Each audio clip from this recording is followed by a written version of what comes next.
कई बार विवादों में फंसने के बाद पटवारी की परीक्षा हुई, नतीजे निकले। नतीजे निकलने के बाद जो परीक्षा में बैठे थे वह कह रहे हैं कि उनके साथ नाइंसाफी हो गई नॉर्मलाइजेशन के नाम पर। ये सभी परीक्षार्थी हैं जो पटवारी परीक्षा में बैठे हुए थे। राजस्थान कर्मचारी चयन आयोग के दफ्तर आए हुए हैं अपनी पीड़ा बताने के लिए। अब बताइए कि क्या दिक्कत क्या है आप लोगों की? सर, पटवारी भर्ती परीक्षा जैसे सर्वविदित है कि दिसंबर 2019 में से विज्ञप्ति जारी हुई थी और 23-24 अक्टूबर को इसका एग्जाम हुआ 4 पारियों में। तो 23 अक्टूबर को 2 पारी थी और 24 अक्टूबर को 2 पारी थी। तो इसमें ये हुआ है रिजल्ट के बाद कि 23 अक्टूबर की दोनों पारियां मतलब पहली, दूसरी और तीसरी पारियों में लड़कों के मतलब लगभग 10 से 15 नंबर बढ़ाए गए हैं और चौथी पारियों के लड़कों के लगभग 10 से लेकर 17 नंबर तक घटाए गए हैं। जैसे कैसे पता चला? सर, जैसे हमारे आंसर की के बाद हमारे रो मार्क्स पता था। जैसे मैं एमबीसी कैटेगरी से हूं और मेरे रो मार्क्स 215 है और मेरे नॉर्मलाइजेशन के बाद मतलब नंबर घटा दिए गए क्योंकि कट ऑफ 205 गए, मेरा नंबर नहीं है। इस वजह से हमें पता है कि चौथी शिफ्ट वालों के सभी के नंबर घटा दिए गए। आपका क्या नाम है? सुल्तान। आपका कितना नंबर आया था, कितना पर कट ऑफ गया है? मेरे 226 नंबर थे, लेकिन इन्होंने घटा के हमारी कैटेगरी की कट ऑफ 219 है ओबीसी की, लेकिन मेरा नाम लिस्ट में नहीं है। तो मेरे नंबर जो इन्होंने फॉर्मूला दिया है, फॉर्मूले के अकॉर्डिंग मेरे नंबर 210 के अराउंड बन रहे हैं। लेकिन इन्होंने जो भी किया है फोर्थ शिफ्ट के साथ, ये नंबर घटाने का काम बहुत गलत था क्योंकि शिफ्ट में रेंडम अलॉटमेंट नहीं था स्टूडेंट्स का। कभी कहीं संभाग वाइज पेपर था, कहीं अलग अलग डिस्ट्रिक्टों में चुनाव की वजह से इन्होंने पेपर वहां के करवाए नहीं थे। तो स्टूडेंट्स का रेंडम अलोकेशन नहीं था। नॉर्मलाइजेशन करने का प्रोसेस ये होता है कि टॉपर्स के अकॉर्डिंग करते हैं, 0.1% टॉपर्स लेते हैं और फिर करते हैं। इन्होंने शिफ्ट के सभी के शिफ्ट का जो अलग अलग शिफ्ट थी उनका एवरेज निकाल के नॉर्मलाइजेशन किया, टॉपर्स के अकॉर्डिंग नहीं किया। सेंटर की जितनी भी एग्जाम है उनका जो फॉर्मूला है ना नॉर्मलाइजेशन का, उनमें से किसी भी एग्जाम वाला फॉर्मूला इनके फॉर्मूले से मैच नहीं करता। आप लोग मिले यहाँ पर कर्मचारी चयन बोर्ड आयोग के अध्यक्ष से, क्या बोला उन्होंने? उन्होंने बोला है कि हम एक कमेटी गठित करेंगे जो रिजल्ट पे समीक्षा करेगी और वो तय करेगी, वैसा किया जाएगा।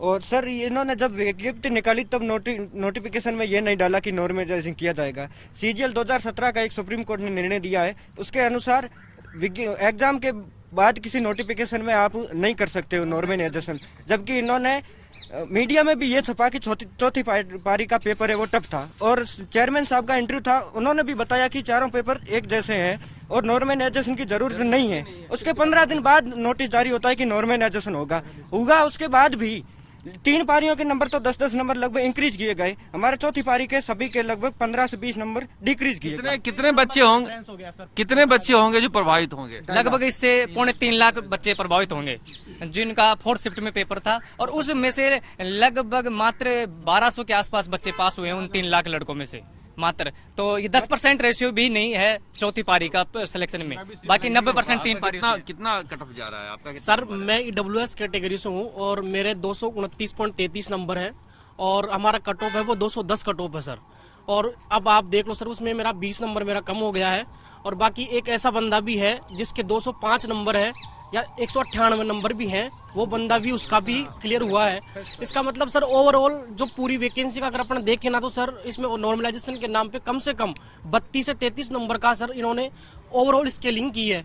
तो सर ये एक सरासर बेरोजगारों के साथ में एक सरासर धोखा है सर। इस पूरे रिजल्ट पे ही एक तरीके से प्रश्न चिन्ह है सर, क्योंकि इन लोगों ने नॉर्मलाइजेशन के जब भी आपकी एग्जाम हुई थी 23 और 24 तारीख की जो एग्जाम थी, एग्जाम के दूसरे तीसरे दिन अध्यक्ष साहब का, जो हमारे हरिप्रसाद जी अध्यक्ष साहब हैं, उनका भी ये बयान था। दैनिक भास्कर की उनकी भी एक रिपोर्ट थी, उनके अकॉर्डिंग उन्होंने बताया था कि भाई चारों पेपर बिल्कुल इक्वल हैं, उनमें कोई स्केलिंग की जरूरत नहीं है। कुछ लोग कह रहे हैं ओमार सीट, क्या होता है ये? ओमार सीट में भी कुछ गड़बड़ी है क्या? खूब न्यूज वायरल हुई थी, बैकडोर से ओमार सीट भरी गई है और ऐसे आरोप जनसाधारण में बहुत पहले से चल रहे हैं कि बैकडोर से काम किया जा रहा है। और कल जो अनशन पर हैं विकास जाखड़, उन्होंने भी कहा है कि सरकार ने घोटाला किया है, बैकडोर से ओमार सीट भरवाई गई है। चूंकि उसके हमारे पास कोई तथ्य नहीं है और ऐसी अफवाहें चलती रहती है, लेकिन सरकार ने नॉर्मलाइजेशन के नाम पर स्केलिंग की है क्योंकि चारों पेपर समान स्तर के थे और के नाम पर आप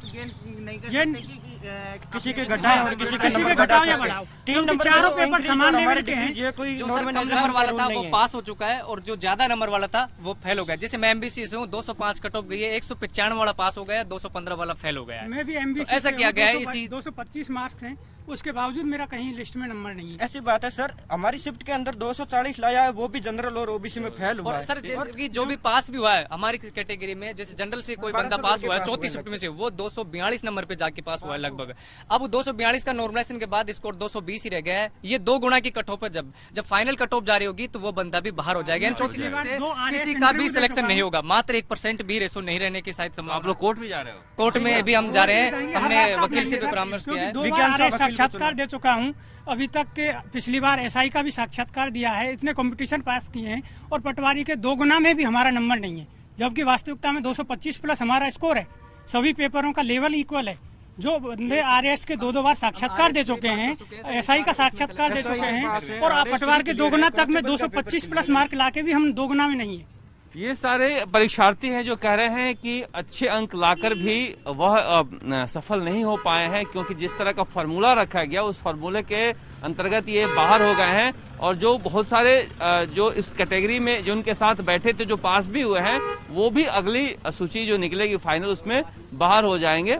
अब ये कोर्ट जा रहे हैं, मुश्किल से पटवारी की परीक्षा हुई थी, अब कोर्ट जाने के बाद पता नहीं ये मामला कहाँ आएगा। हालांकि ये कह रहे हैं कि कर्मचारी चयन बोर्ड के आयोग के जो अध्यक्ष हैं वो कमेटी बनाने का आश्वासन दिए हैं, मगर ये लोग चाहते हैं कि सरकार हो या फिर आयोग हो, जल्दी से जल्दी इसका हल निकाले, क्योंकि इसमें 3.5 लाख से ज्यादा छात्र प्रभावित हो रहे हैं। कैमरामैन चेतन के साथ शरद कुमार, जयपुर।